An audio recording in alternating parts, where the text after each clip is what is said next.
கனவு. அந்த கனவுல வந்து பெரிய ரோடு, அந்த ரோட்ல 12 மணி உச்சி வெயில், நான் இங்க நிக்கிறேன், சாமி அந்த பக்கம் நிக்கிறாரு. அந்த ரோட்ல 2 பேர் தான் இருக்கும்.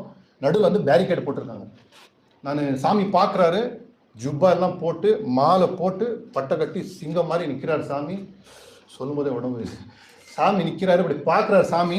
சாமி நான் பார்த்துட்டு சாமி நில்லுங்க சாமி நில்லுங்கன்ற அவரு அப்படியே ஸ்பீடாக நடக்கிறாரு. நான் ஓடுறேன் நில்லுங்க நில்லுங்கன்னு பேரிகேடு முடியுமான்னு பார்த்தா அது முடியவே இல்லை, அவ்வளோ தூரம் இருக்கு.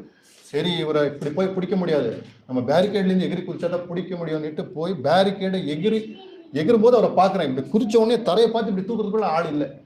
எங்கடா போயிட்டாரு காணோம், ஐயோ தெரியலையே அப்படின்னு மறந்துட்டு காத்தால எந்திரிச்சு குளிச்சுட்டு சாமி டோர் கதவை திறக்கிறேன். திறந்த உடனே அது யதார்த்தமாக அது அமைஞ்சது. எல்லா சாமி ஃபோட்டோக்கு மேலே அவர் பேப்பர் இருக்கும். அவரை பார்த்த உடனே நெத்தியில் அடித்த மாதிரி ஞாபகம் வந்துச்சு. அடாடா இவரை தான் பார்த்தோமா, பரவாயில்லையே அப்படின்னு சொல்லிட்டு ஒரு 1/2 மணி நேரம் கும்பிடுறதுக்குள்ள